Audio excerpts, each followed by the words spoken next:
Hello hi. ഇന്നങ്ങനെ content reading പരിപാടിയൊന്നുമില്ല. ആൻസി ചെറുസായിട്ട് തന്നെ സംസാരിക്കാമെന്ന് വിചാരിച്ച്. ഭയങ്കര ചമ്മല്. ശരിക്കും പറഞ്ഞാൽ എല്ലാവർക്കും ഓപ്പോസിറ്റാണ്. എന്തെങ്കിലും റീലും പരിപാടിയൊക്കെ ചെയ്യുമ്പോഴായിരിക്കും ചമ്മല്. പക്ഷേ എനിക്ക് നേരെ തിരിച്ചാണ്. വേറൊന്നുമില്ല, ഈ 2025 പറ്റി ഒന്ന് സംസാരിക്കാമെന്ന് വിചാരിച്ചു. എനിക്കും ചില ആൾക്കാരെ പോലെ തന്നെയായിരുന്നു 2025. ഒരുപാട് നല്ല കാര്യങ്ങൾ നടന്നു, ഒരുപാട് മോശപ്പെട്ട കാര്യങ്ങൾ നടന്നു, ഒരുപാട് കാര്യങ്ങൾ പഠിച്ചു, ഒരുപാട് മോശപ്പെട്ട ആൾക്കാരെ കാണാൻ സാധിച്ചു. അതുപോലെ തന്നെ ഒരുപാട് നല്ല ആൾക്കാരെ കാണാൻ പറ്റി, സംസാരിക്കാൻ പറ്റി, അവരുടെ അടുത്ത് നിന്നൊക്കെ ഒരുപാട് നല്ല കാര്യങ്ങൾ പഠിക്കാൻ പറ്റി. എന്നെപ്പറ്റി പറയുകയാണെങ്കിൽ ഞാൻ അങ്ങനെ താങ്ക്ഫുള്ളാണ്. പക്ഷെ ഞാനങ്ങനെ ഒരു താങ്ക് യു എന്ന് പറയുന്ന വാക്ക് ഞാനൊന്നും അങ്ങനെ യൂസ് ചെയ്യാറില്ല. പക്ഷെ ഇപ്പം രാവിലെ മീൻ തരുന്ന മാമൻ വന്ന് മീൻ തരുമ്പോൾ ഞാൻ ആ മാമനോട് വരെ താങ്ക് യു പറയും. ആ ഒരു ലെവലിലെത്തി. നമ്മൾ ചില ആൾക്കാരിൽ നിന്നൊക്കെ പഠിക്കുന്നതാണ്. വിഷമങ്ങളൊക്കെ നമുക്ക് വരും, അതിപ്പോൾ എല്ലാ വർഷവും ഉണ്ട്. വിഷമങ്ങളൊക്കെ വരണം ശരിക്കും പറഞ്ഞാൽ. കാരണം വിഷമങ്ങളൊക്കെ ഉണ്ടെങ്കിലല്ലേ നമുക്ക് സന്തോഷത്തിനൊരു വാല്യൂ അറിയത്തുള്ളൂ. മനസ്സിലായില്ലേ? ഇപ്പം നമ്മൾ ഫുഡ് കഴിച്ചാലേ നമുക്ക് ദാഹിക്കത്തുള്ളൂ.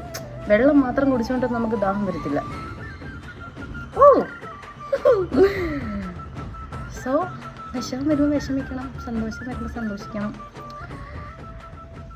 പക്ഷേ എനിക്ക് പറയാനുള്ളതെന്ന് വെച്ചാൽ താങ്ക് യു.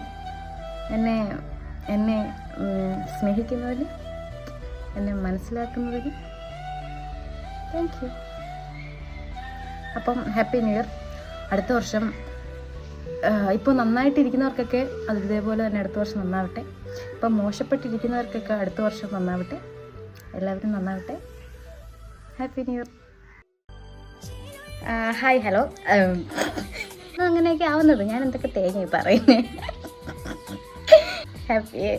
എനിക്കറിയത്തില്ല, ഞാനായിട്ട് വരുവാണെങ്കിൽ എനിക്കൊന്നും പറയാൻ അറിയത്തില്ല. ഒരു മീശയും ഒരു ഷർട്ടും ഉണ്ടൊക്കെ ആണെങ്കിൽ ഇപ്പോൾ ഒരു കലക്കുമായിരുന്നു പുല്ല്. അപ്പോൾ ഇത്രേ ഉള്ളൂ. Happy new year. എല്ലാവരും അടിപൊളിയായിട്ടിരിക്കുക. പിന്നെ എന്നെ ഇങ്ങനെ സ്നേഹിക്കല്ലേ. അയ്യോ, ഞാൻ ഇനി എൻ്റെ റീൽസ് കാണാത്ത ആൾക്കാരെ പറ്റി പറയാം. നിങ്ങൾക്കറിയോ, എനിക്ക് വരുന്ന മെസ്സേജസ് ഒക്കെ വെറും ടെക്സ്റ്റ് മെസ്സേജ് അല്ല, വോയിസ് നോട്ടുകളാണ് എനിക്ക് വരുന്നത്. അവരുടെ ലൈവ് സാധനം എനിക്ക് അയക്കും. അപ്പോൾ എനിക്ക് നല്ല പ്രായമുണ്ട്. സ്നേഹത്തിന് നന്ദി. താങ്ക്സ്.